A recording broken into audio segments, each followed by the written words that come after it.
અને આ મુદ્દો છે કેન્દ્રીય સરકારી કર્મચારીઓ સાથે જોડાયેલો, કારણ કે આજે મોટા સમાચાર આવ્યા કે હવે 8મા પગાર પંચનું ગઠન થઈ ચૂક્યું છે. જી હા, મોદી સરકાર તરફથી આજે મોટી જાહેરાત કરવામાં આવી. કેન્દ્રીય મંત્રી અશ્વિની વૈષ્ણવજી તરફથી આ જાહેરાત કરવામાં આવી હતી કે સેન્ટ્રલ કેબિનેટે 8મા પગાર પંચની રચનાને મંજૂરી આપી દીધી છે. 7મું પગાર પંચ કે જે 2016માં લાગુ કરવામાં આવ્યું હતું. આઝાદી બાદ અત્યાર સુધીમાં 7 પગાર પંચ આવી ચૂક્યા છે અને હવે જે એક પ્રકારની સિસ્ટમ ચાલતી હોય છે 10-10 વર્ષની, એ પ્રમાણે 8મા પગાર પંચના કમિશનની પણ મંજૂરી આપી દેવામાં આવી છે.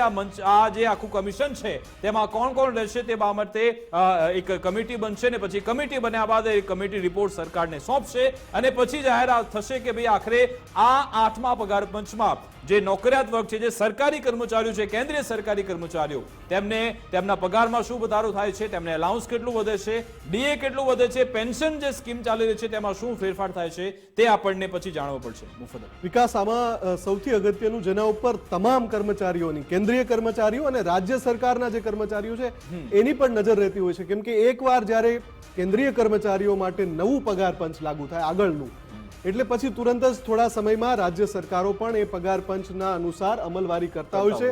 એટલે રાજ્ય સરકારના જે કર્મચારી છે એને પણ સીધો લાભ મળતો હોય છે.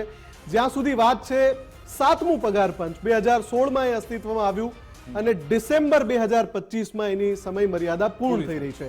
એટલે બહુ સ્વાભાવિક છે કે જાન્યુઆરી 2026માં 8મું પગાર પંચ રિપોર્ટ સાથે તૈયાર હોવું જોઈએ.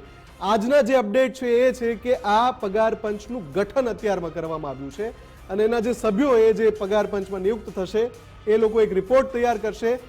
ફિટમેન્ટ ફેક્ટર, જે સરકારી કર્મચારીઓ છે એમને બહુ સારી રીતે ખબર છે કે આ ફિટમેન્ટ ફેક્ટર શું છે. આગળનું જે પગાર પંચ છે એમાં જે લઘુત્તમ વેતન હોય, જે બેઝિક વેતન આપણે અત્યારે દેખાડી રહ્યા છે કે જે 7મા પગાર પંચમાં 18,000 હતું, એ 7મા પગાર પંચમાં 18,000 હતું તો 8મા પગાર પંચમાં કેટલું થાય? તો જે બેઝિક સેલરી છે ઇન્ટુ ફિટમેન્ટ ફેક્ટર, એટલે એ ફિટમેન્ટ ફેક્ટર 7મા પગાર પંચ વખતે 2.57 હતું, જે 8મા પગાર પંચમાં 2.57 થી માંડીને 2.86 સુધી થઈ શકે છે. જો 2.86 સુધી થાય તો હાલમાં જે કેન્દ્રીય કર્મચારીનું બેઝિક જે લઘુત્તમ વેતન છે એ 18,000 છે, એ સીધું જ 51,000 થી વધારે પહોંચી જશે. એટલે ખૂબ જ મોટી રકમમાં તફાવત આવવાનો છે. એટલે જ આપણે લખ્યું છે કે પગારમાં કેન્દ્રીય કર્મચારીઓને અને પછી પાછળથી રાજ્યના જે કર્મચારીઓ છે એમને 2 થી 3 ગણો વધારો થઈ શકે છે જો ફિટમેન્ટ ફેક્ટર અગાઉની જે પરંપરા ચાલી આવી છે અલગ અલગ પગાર પંચની, 4થું પગાર પંચ, 5મું પગાર પંચ, 6થું પગાર પંચ અને 7મું પગાર પંચ, તમામ 10-10 વર્ષ ચાલ્યા છે. તમામ પગાર પંચ સમયસર લાગુ થયા છે, એટલે કોઈ બહુ ડિલે થયું હોય એવો કોઈ કિસ્સો નથી. 7મું પગાર પંચ જો ડિસેમ્બર 2025 એટલે ચાલુ વર્ષના અંતે પૂર્ણ થતું હોય તો જે લાગુ થવાનો સમયગાળો છે 8મા પગાર પંચનો એ જાન્યુઆરી 2026 છે. એટલે જાન્યુઆરી 2026માં કર્મચારીઓને લાભ મળી શકે છે અને એ પ્રમાણે 2.86 ફિટમેન્ટ ફેક્ટર રહ્યું તો જેમનું પેન્શનની પણ વાત કરી લઈએ કે પેન્શન અત્યારે 7મા પગાર પંચમાં લઘુત્તમ છે એ 9,000 છે અને જો 8મું પગાર પંચ ચાલે તો એ 25,700 થી વધારે લઘુત્તમ પેન્શન થઈ શકે છે. એટલે ખૂબ જ મોટા રાહતના સમાચાર છે જે આ કર્મચારીઓને મળ્યા છે. બિલકુલ, કેન્દ્રીય મંત્રી અશ્વિની વૈષ્ણવે પણ આ અંગે નિવેદન આપ્યું હતું, તેમનું નિવેદન સાંભળ્યું.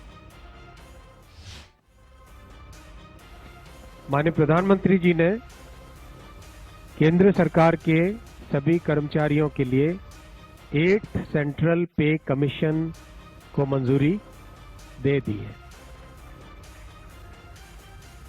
8th सेंट्रल पे कमीशन आप सब जानते हैं 1947 से अब तक 7 पे कमीशन हुए हैं और प्रधानमंत्री जी ने एक रेगुलर रिदम के साथ पे कमीशन बनाने का जो एक संकल्प लिया है उसके हिसाब से 2016 में लास्ट पे कमीशन 7th पे कमीशन स्टार्ट हुआ था तो 2026 में इसका टर्म कंप्लीट होता है. उससे वेल बिफोर 2025 में 8th पे कमीशन स्टैब्लिश करने से सफिशिएंट टाइम मिलेगा so that the recommendations can be received well before the completion of the period of 7th જોવાનું રહેશે કે આ કમિશનના રિપોર્ટમાં શું લખવામાં આવે છે અને પછી અમલીકરણમાં શું થાય છે.